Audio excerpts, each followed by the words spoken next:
Calculus Unit 5, Lesson 1, the natural logarithm function differentiation. So in this unit, we're going to look at log functions, exponential functions, different kinds of bases for that, how we do that, and also the inverse trig function. So in this first lesson, we're going to look at the natural log function, and we're only going to look at differentiation. And then we're going to solve different kinds of problems. So we're going to go back and look at all the different kinds of things that we did before for other functions and simply do the same thing now for transcendental functions, in this case log functions. So I'll remind you of some properties that we have. We do not know an antiderivative of this. That was the only case that we could not do for the power function. So instead we're going to find an antiderivative using the second theorem of calculus, and this is another definition of a natural log function. In fact, that's the way it's normally defined, is the log of x is going to be the integral now from 1 to x of 1 over t dt. So we're going to actually make that the antiderivative, because we know if you take now the derivative of the log by the second fundamental theorem of calculus, because this is an x up here, we just put 1 over x in this. So log of x is the antiderivative of 1 over x. Of course, we know that the log of x is negative for x is between 0 and 1, and it's positive for x which is bigger than 1, and 0 when it's 1. It has a domain of 0 to infinity and a range of minus infinity to infinity. If you look at the function, it's continuous increasing, and it's concave downward everywhere. Also, some other properties that we have from logs is the log of 1 is 0. The log of a to the n, remember you can take that n out in front. Our log of a product is the sum of the logs. The log of a quotient is the difference in the logs. So those are some of the basic log properties that we have. The base for the natural logarithm is defined by noting that with this range there has to be an x with the log of x being equal to 1, and that happens to be the number e. So the log of e is the integral from 1 to that number 1 over t, so that such that the answer of that is 1, and e is that irrational number. Of course, that goes on forever. At some point this area is 1, and wherever that's at, which is somewhere in here, that's the number e, so that the area underneath that part is 1. So now when we take derivatives of the natural log, again we have to remember these rules. Now you have to remember, of course it's our definition now from the second fundamental theorem of calculus, is that the derivative of the log is 1 over x, for x's which are bigger than 0. And if we want to take the derivative of x with respect to u, where u is some function of x, we do 1 over u, and then we have to multiply by the derivative of the inside, du dx, or you get u prime over u. And if we want the derivative of the log of the absolute value of the log of u, it will also be u prime over u, where u can't be equal to 0, because both the denominator and the numerator would have the same sign and they would cancel. So if I take the log of that in the inside, there would be a minus for each one or a plus for each one, and they would cancel. So when we have log functions, it's often best to expand using log properties before we actually take derivatives to make it easier. First of all, we'll practice expanding again. What do you do before we actually look at taking derivatives? So if I have the log and this is now a product, again I would write each of those as a power, and we know that instead of taking the derivative of that directly, this is a product, so it's the sum of those logs, and we can take those powers out in front. If we have this particular one, again, we would write that as a power, and then this is a quotient, so we would know it would be the log of this minus the log of this, and also because those are powers, they could go out front. If we had something like this, and we could go backwards, again, just to as practice, typically we're going to go from this direction to this one, but you should be able to go both ways.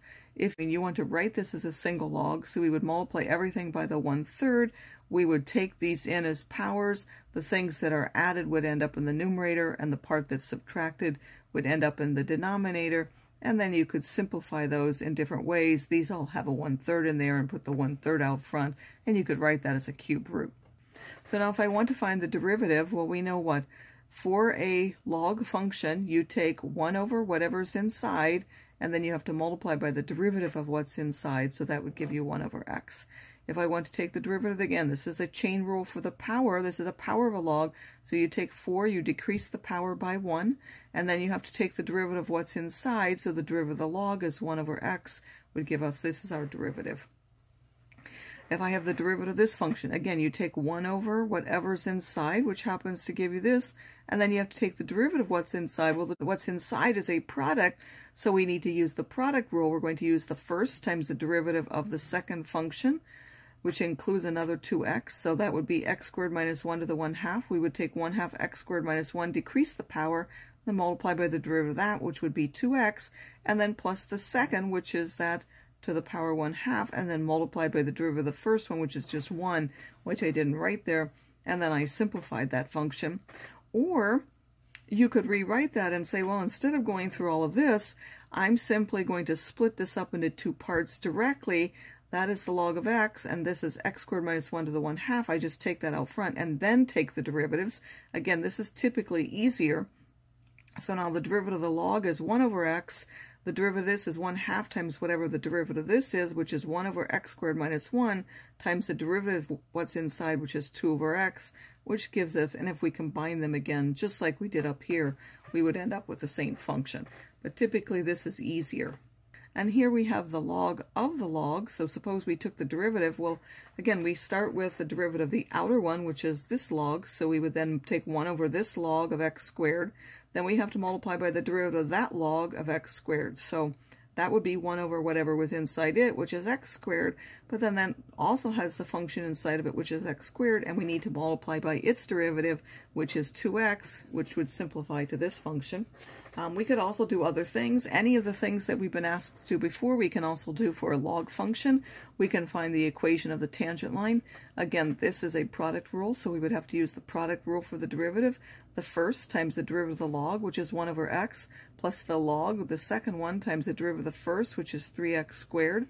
And then we want to find that at 1, 0. So we want to put in 1 and find out what the derivative is. It happens to be 1. And then use our y equals mx plus b, or y minus the y value equals m times x minus the x value, and find that. We can also do implicit differentiation. So we have dy dx. This has both x and y on the same side, so we're differentiating with respect to x. Every time we get to y, we have to remember to multiply by the derivative. So the derivative of this is just 2x. Then this is minus 3. The derivative of the log is 1 over y times dy dx. I just put the 1 over y on the bottom. And then y squared would be 2y dy dx equals 0. Remember, you put everything with dy dx together, everything without on the other side. I happen to take the derivative to this side and left the 2x, and then you would divide by this and end up with this function. We can find extrema or inflection points doing the same thing. You could be employing first and second derivative test, or looking at first and second derivatives. So if I went to the extrema, what do? I first take the first derivative, and then I set that equal to 0. That's one thing. And I also look at where it's undefined, if there's any point where it's undefined. So this is equal to 0 where? Only at plus or minus 1, but only 1 is in the domain. And then it would also be x equals 0 would be where it's undefined, but that's not in the domain because you can't put a 0 in that original function. Again, that's what I'm saying here. So normally you would include 0 too, because that's where it's not defined, but that's not in the domain. Only 1 is a point where there would be an extrema. And then the second derivative, if you look at that, would be 1 plus 1 over x squared, but that's always positive. And therefore, this would be what? Since that's always positive and 1 is the only point, it has to be positive at that point, which means what? It is a minimum there because it would be concave up. And then if you put 1 in this function, you find that's a half, so the actual point would be 1, 1/2. There is no maximum, and there are no inflection points. Why? Because the second derivative is always positive. It never changes from positive to negative. But if there were, you would take that into account to find the inflection points. If I have a function like this, again, this would be using the second fundamental theorem of calculus. If we want to take the derivative of this, we know what? Whatever shows that this is a constant, whatever shows up here goes inside of that function. So I simply put the log inside of there, and then I have to multiply by the derivative of what was up there. So the derivative of that log of 2x is 1 over 2x times that 2, and that would now simplify to this.